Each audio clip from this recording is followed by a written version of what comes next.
Disculpen, hermanos, ocupó un poquito de agua. Dios los bendiga, buenas noches. Me da mucho gusto verlos. Vamos a continuar con el último estudio que tenemos de la gracia de Dios. El día de hoy, si Dios nos permite, vamos a darle conclusión a este atributo de nuestro Dios. Aunque siempre se estudia técnicamente porque cuando nos reunimos como el pueblo de Dios, estamos celebrando la gracia de Dios, pues no seríamos el pueblo de Dios, no seríamos miembros del reino de Dios si no fuera por su gracia. Entonces nuestra propia existencia es debido a su gracia. Aplica para la salvación y aplica para nuestra creación también. Dios, al igual que no estaba obligado a salvarnos de nuestros pecados, tampoco estaba obligado a crearnos. Entonces, creación y salvación es cuestión de gracia también. Pequeño resumen de lo que hemos visto hasta ahora. El favor de Dios, o más bien la gracia de Dios, es un favor divino, algo que Él no está forzado a dar, que Él gratuitamente, del exceso de la bondad de su corazón divino, Él ofrece un favor, el favor que viene siendo lo que la Biblia llama salvación, aquello que no nos condena a un tormento eterno, aquello que nos libra de un castigo justo, aquello que, gracias por el atributo de nuestro Dios manifestado en Cristo, podemos vivir eternamente con Él, o por lo menos tener la esperanza de vivir eternamente con Él. Es un favor divino. Vimos que es muy importante apreciar la gracia de Dios para evitar doctrinas erróneas. Y a lo que hemos visto, hay 5 puntos que son muy importantes para poder apreciar mejor la gracia de Dios. Número 1, para apreciar la gracia de Dios se necesita primeramente declarar con las Escrituras nuestra pecaminosidad. Nunca podremos apreciar o entender perfectamente el favor divino si no primero entendemos la gravedad de nuestros pecados. Lo que veremos en el resto de ese estudio es que 2, Dios no necesitaba salvarnos. 3, Dios manifestó su gracia en Cristo, su gracia universal, su gracia extrema o suprema. No fue a través de la ley de Moisés, aunque ahí sí mostró gracia, pero no es la gracia que estamos hablando. Tampoco lo hizo a través de la filosofía o por cualquier otro medio. Dios manifestó su gracia en Cristo Jesús.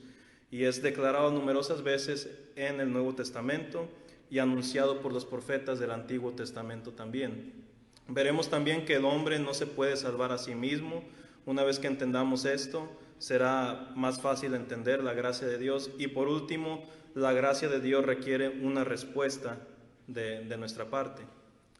Hemos enfocado los últimos 2 estudios en el primer punto. Vamos a concluir con ese primer punto. Y con la ayuda de Dios vamos a continuar con el resto de los puntos para apreciar mejor este atributo. Vimos que la Biblia declara muchísimas cosas sobre el pecado. ¿Por qué le disgusta tanto el pecado a nuestro Dios? Nos hace criminales ante Él. El pecado es la infracción de la ley de Dios. Es, como dice el griego, hamartía, es errar el blanco, es quebrantar lo que Dios dice que debemos de hacer. El pecado nos hace esclavos, el pecado nos hace ciegos, el pecado nos hace ignorantes, el pecado nos hace sucios, etc. Realmente es muy fácil ver todo lo que la Biblia dice sobre el pecado. Desde principio al final te lo va demostrando las Sagradas Escrituras. Nos separan de nuestro Dios los pecados, como dice Isaías 59, versículos 1 al 2. Y como dije, es muy fácil poder ver toda la información bíblica de esto. ¿Qué es la consecuencia de todo esto? Bueno, por consecuencia de nuestra pecaminosidad, merecemos 4 cosas. Número 1, merecemos morir por nuestros pecados. Es el castigo o la consecuencia del pecado. Se ve desde Génesis, donde si ellos, Adán y Eva, desobedecían del mandamiento de Dios de no comer el fruto del conocimiento del bien y del mal, iban a morir. Y la consecuencia sigue siendo la misma para aquellos quienes pecan. Merecemos morir como castigo de nuestro pecado. Por lo tanto, la solución que Dios nos da a través de su gracia es que mandó a su Hijo como un sacrificio por nosotros. Él murió en nuestro lugar para que nosotros no muramos en nuestra pecaminosidad. ¿Qué es otra consecuencia del pecado? Merecemos llevar la ira de Dios. Pero Dios una vez más intervino en su gracia porque Dios envió a su Hijo Jesucristo como propiciación, como un sello, como algo que iba como alguien más bien quien iba a llevar a cabo la ira de Dios, porque solo alguien quien es infinito puede soportar la ira infinita de nuestro Padre Celestial, para que una vez más nosotros no estemos dispuestos a pasar por tal ira, porque no sobreviviríamos. La ira de Dios es descrito como diferentes maneras en la Biblia, como un fuego, como algo que ningún ser humano puede soportar. Y la ira y justicia de Dios se concentra, por supuesto, en el infierno.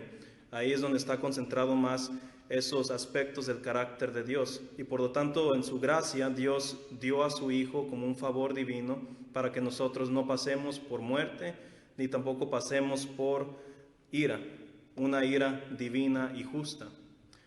Otra consecuencia es que estamos separados por Dios. Una vez más, Cristo intervino en la gracia del Padre y también en la gracia misma suya al reconciliarnos a través de su muerte expiatoria.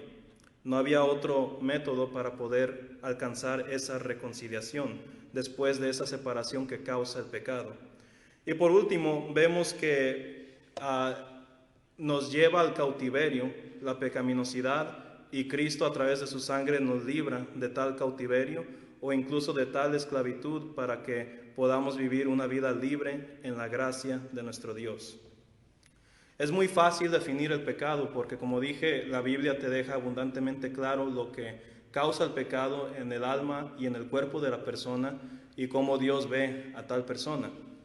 Eso es fácil de declarar, pero como ustedes bien saben, cuando quieren evangelizar a alguien, la persona a veces no lo nota así, porque realmente hoy en día, viviendo en una sociedad posmoderna, relativista, nadie se considera como una mala persona. Nadie considera que ciertos actos sean malos o que haya conceptos o estándares morales universales. Y pues, ¿qué es lo que respondemos a esto? Primeramente, debemos de señalar lo que las Escrituras nos dice sobre el pecado. Dios nos creó y por lo tanto solo Él tiene autoridad de definir lo que está bien y lo que está mal. Esta es una autoridad que solamente alguien quien creó los cielos y la tierra puede tener. Nadie más puede definir el pecado. El pecado en sí, la palabra, es un término bíblico. Entonces, por lo tanto, la sociedad no puede definir lo que el pecado es.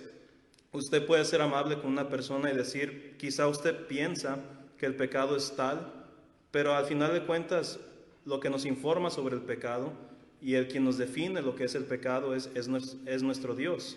Él es el que tiene la autoridad para hacer tal. Después de eso, puede decirle a la persona, si la persona aún no se considera un pecador que necesita de la gracia de Dios, puede con amabilidad y con amor en su corazón decirle, ¿por qué no vemos las Escrituras y vemos si usted y yo calificamos como un pecador delante de nuestro Dios? Si me acompañan a Éxodo 20, este es un buen texto de utilizar en la evangelización. Éxodo capítulo 20. ¿Cómo puedo ayudarle a una persona a ver la realidad de la gracia de Dios, señalándoles, por supuesto, el pecado? Y uno puede tomar un texto como este, leerlo con la persona y decirle, si no te consideras pecador, puedes leer esto y decir honestamente si no has cometido algunas de estas infracciones.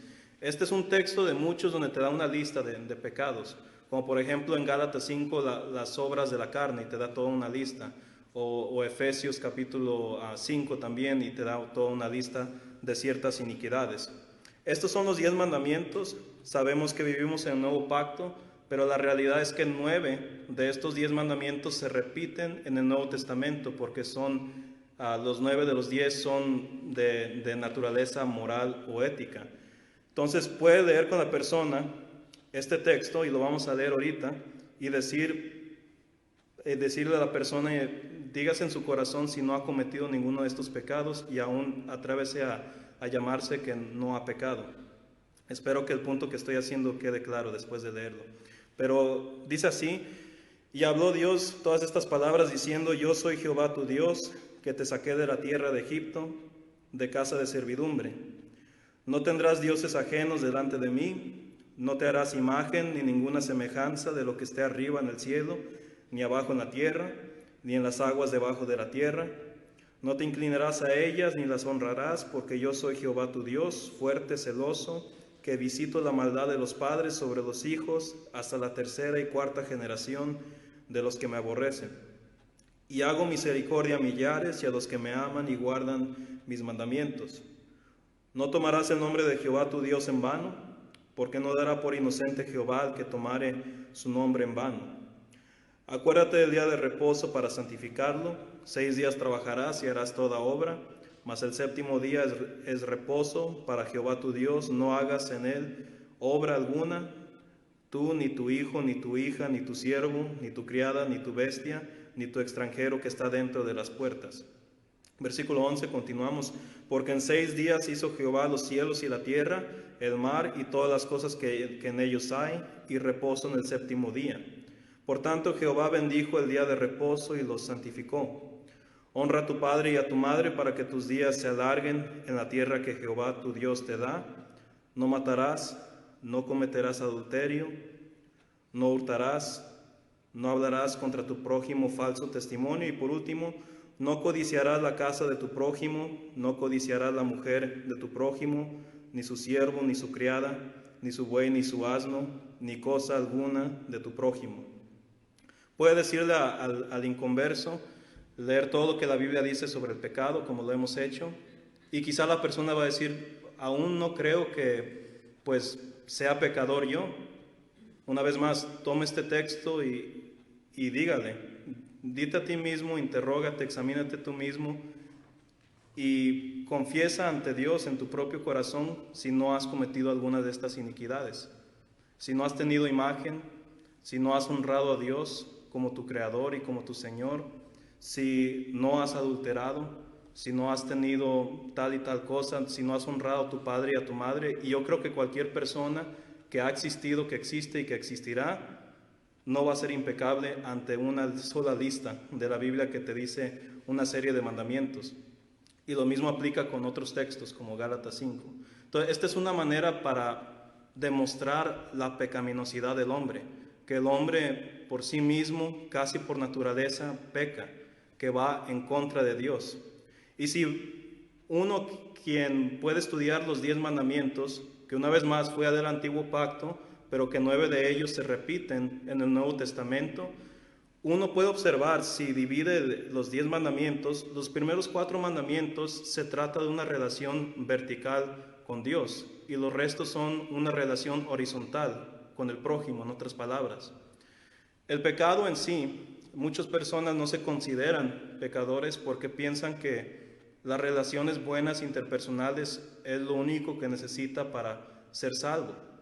Y es bueno tener una buena relación con tu prójimo, pero no es suficiente, porque de hecho es que para ser santo completamente, para ser merecedores de la salvación, fuera de la gracia, necesitas una relación perfecta, horizontal con el prójimo, pero sobre todo perfecta en el sentido vertical con nuestro Padre Celestial, con Dios.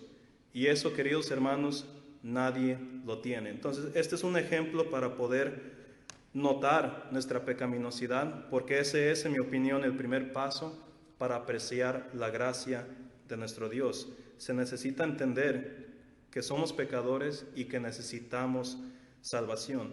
Espero que el punto quedó claro y si necesitan clarificación después del estudio me pueden preguntar. Otra cosa que necesitamos entender es que no necesitaba Dios salvarnos.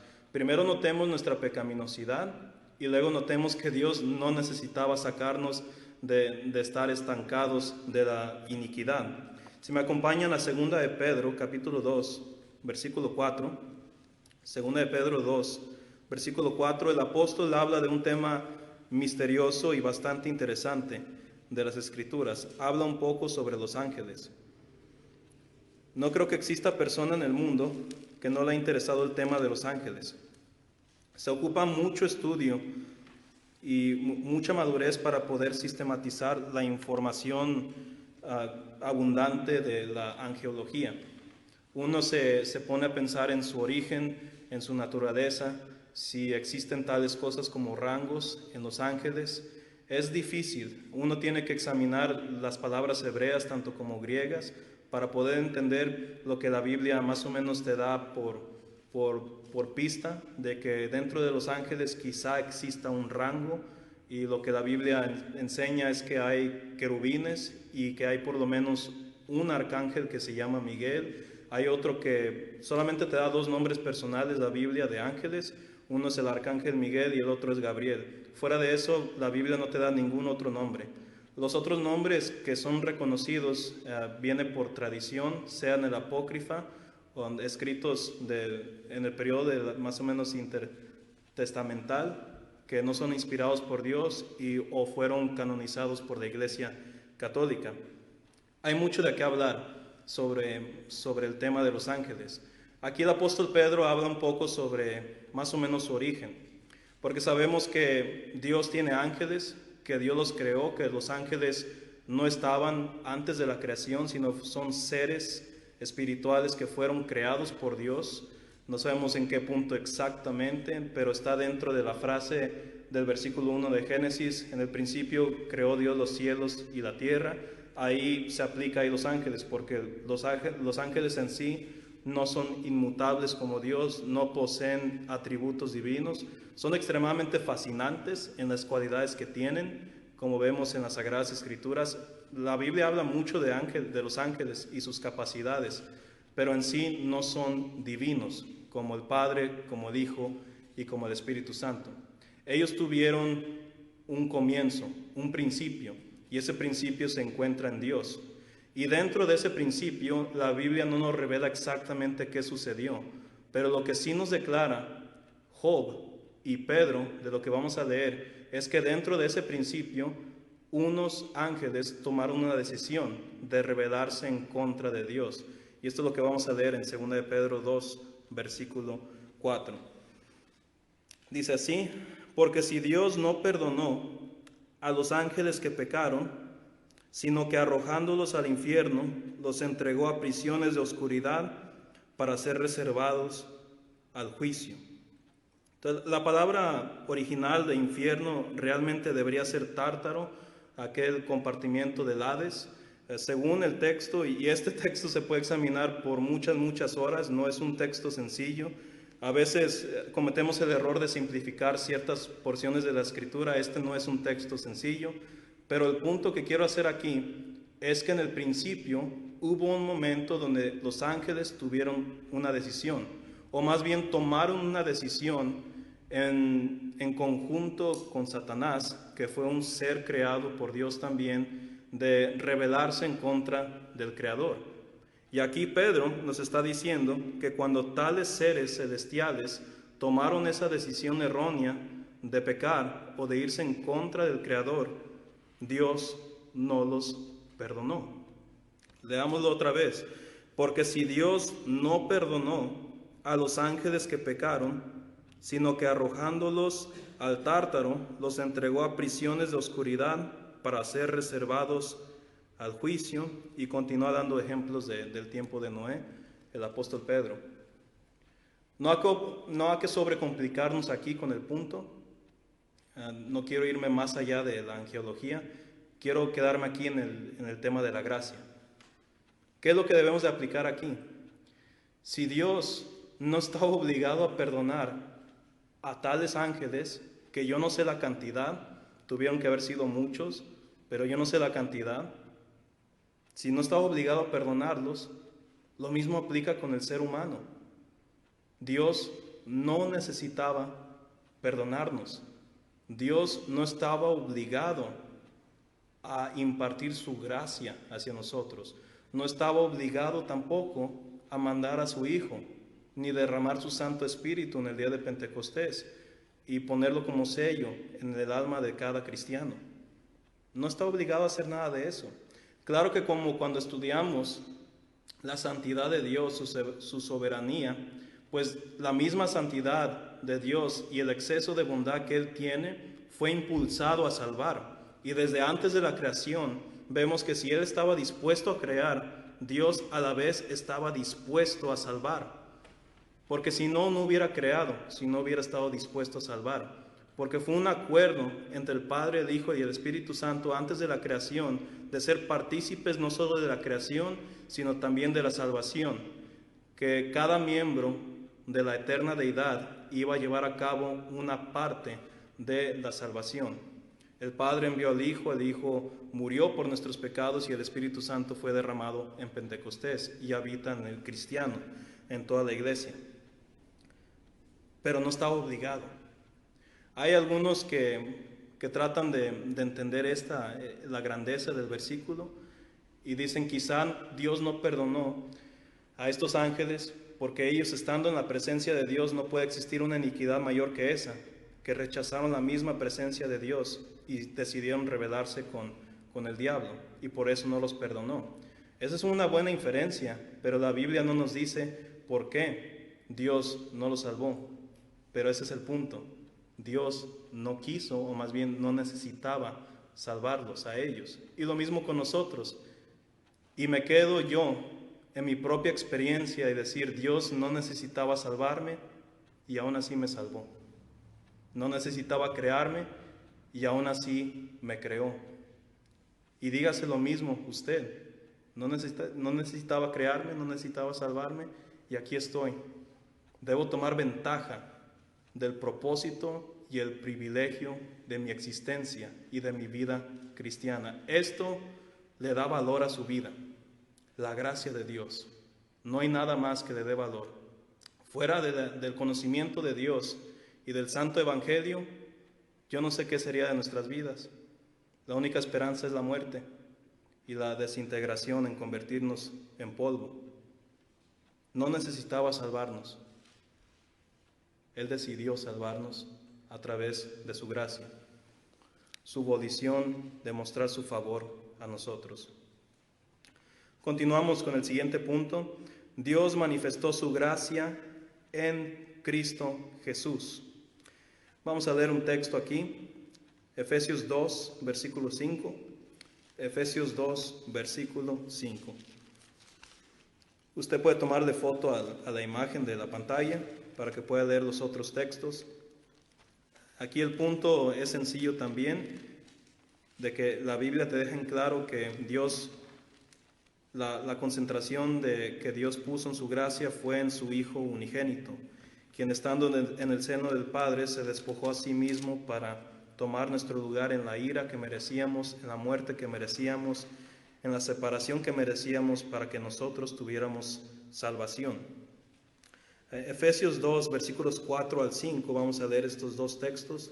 Dice, pero Dios, que es rico en misericordia, por su gran amor con que nos amó, aun estando nosotros muertos en pecados, nos dio vida juntamente con Cristo, por gracia sois salvos. Bien en claro quiere el apóstol Pablo dejarle a los hermanos en Éfeso. Somos salvos por gracia. Nosotros no ganamos nuestra propia salvación. Nosotros no la adquirimos ni con dinero, ni con conocimiento, ni por ningún otro motivo. Un teólogo que se llama Tomás Aquino, creo que han oído de él, él habla un poco sobre esto, de por qué Dios decidió salvar al hombre a través de la gracia en vez de, por ejemplo, del conocimiento. Bueno, no todos tienen el tiempo para estudiar. Por eso, si la intención de Dios era salvar a toda la humanidad, no podía ser por el conocimiento, porque no todos tienen el tiempo y la disponibilidad para estudiar. Entonces, Dios no decidió salvarnos por ese medio de la sabiduría o del conocimiento. Más bien, como dijo el apóstol Pablo, Dios, el Padre, hizo a Cristo su sabiduría y su conocimiento y su poder para que nosotros, en nuestras flaquezas, en nuestra impotencia y en nuestra ignorancia, podemos depender de lo que nosotros somos faltos de. Cristo es la manifestación suprema de la gracia de Dios y no fue ni en el conocimiento ni en las riquezas, como antes los egipcios creían que entre más dinero tendrías podías sobornar a la muerte y tener vida eterna. Dios manifestó su gracia en Cristo.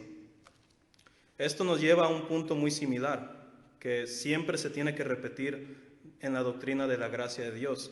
El hombre no se puede salvar a sí mismo, no puede comprar su salvación, no puede ni siquiera obrar por su salvación porque el pecado le estorba, tanto en su relación horizontal como también vertical, con su prójimo como también con su Creador.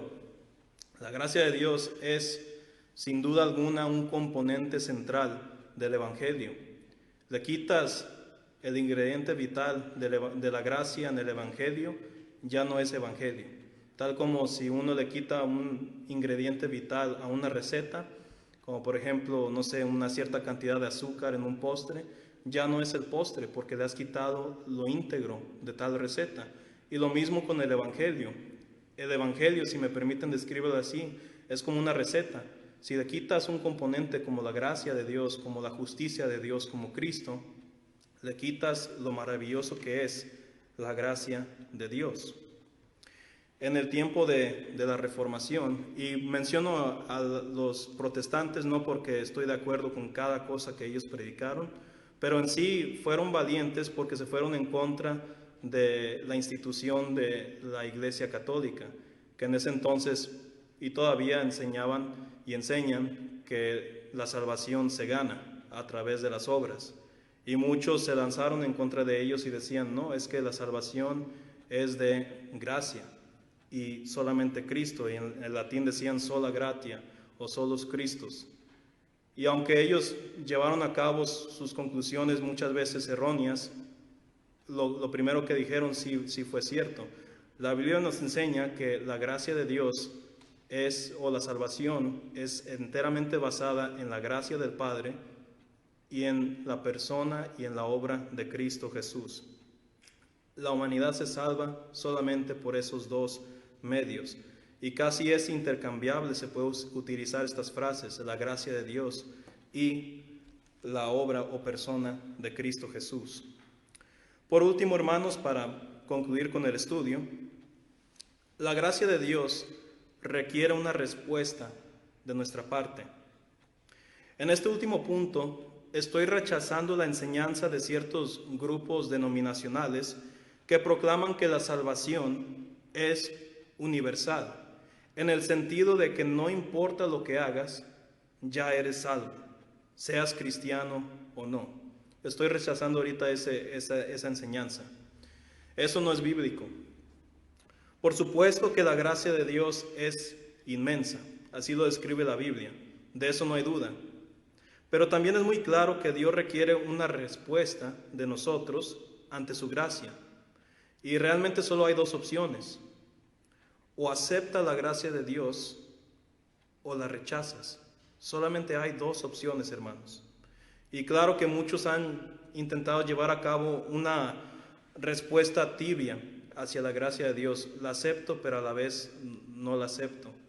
Fíjense que vivir de una manera tibia, como a Cristo no le agrada, según Apocalipsis, es la peor manera de vivir. Vivir tibio, una vida espiritual tibia. ¿Por qué es la peor manera de vivir? Porque no estás a gusto ni en uno ni en la otra. No estás a gusto ni en la iglesia ni estás a gusto en el mundo. Te reúnes con la iglesia y como estás tibio no aprecias el servicio de adoración, no aprecias la enseñanza bíblica, pero a la vez si vas en el mundo participas del pecado, pero no estás a gusto porque estás entre medio y vivir tibio es la peor manera de vivir, nunca vas a estar feliz.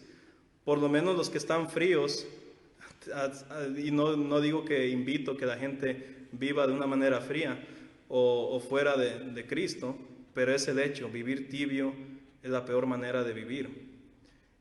Y muchos han intentado hacer la posibilidad de que vivir bajo la gracia de Dios se puede hacer a través de una vida tibia, espiritualmente hablando, de que sí soy cristiano, pero también me gusta el mundo.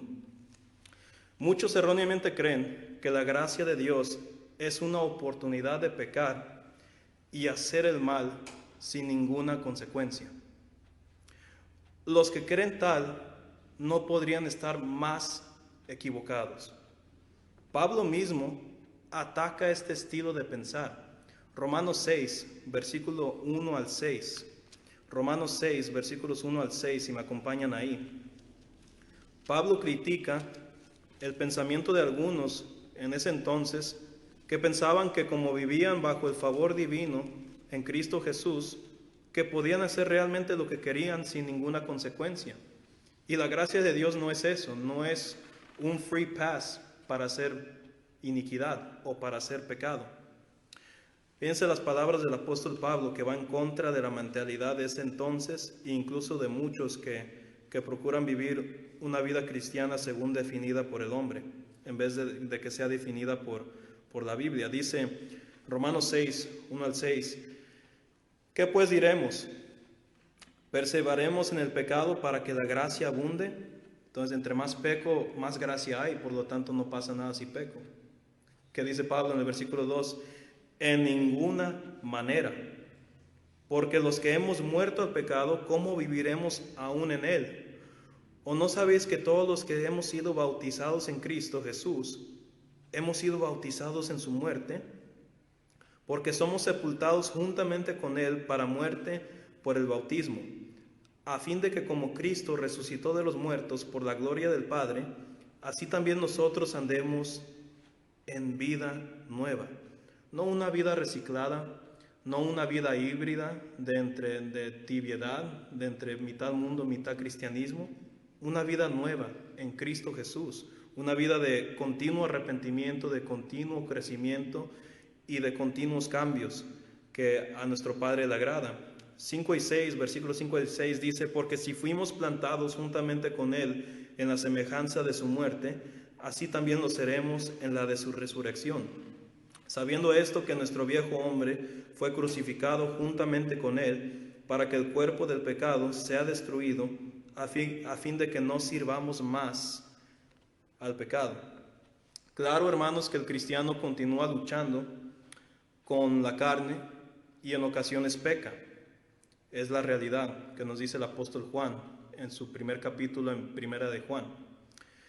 Pero Dios sigue extendiendo su gracia a tales personas y les perdona cuando confiesa sus pecados delante del Padre, se arrepiente y continúa con su vida espiritual. Pero una vez más, el requisito es que tengamos arrepentimiento y que andemos en vida nueva, no una vida reciclada o una vida híbrida entre el mundo y el cristianismo, porque tal no existe. La gracia de Dios no es una excusa para continuar en pecaminosidad. La gracia de Dios es el medio de salvación en donde Dios opera en el creyente y produce buenas nuevas, o más bien buenas obras en nosotros. Entonces, la respuesta que debemos de tener de la gracia de Dios para ser beneficiadores de la obra expiatoria de Cristo es continua fe, continuo arrepentimiento, confesión, bautismo y buenas obras. La gracia de Dios es para que seamos salvos, pero para que andemos en vida nueva, celosos de buenas obras. Último texto para esta noche, Tito 3, versículo 14. Tito 3, 14. Aquí Pablo, habiendo explicado la gracia de Dios, es un tema prevalente en las Escrituras, nos dice lo siguiente sobre nuestra vida espiritual, que la gracia de Dios nos da la responsabilidad de llevar a cabo buenas obras con la ayuda de nuestro Dios. Tito 3, versículo 14, y aprendan también los nuestros en ocuparse en buenas obras para los casos de necesidad, para que no sean sin fruto. Somos salvos para llevar fruto a nuestro Dios, para vivir verdaderamente una vida nueva. Que Dios los bendiga.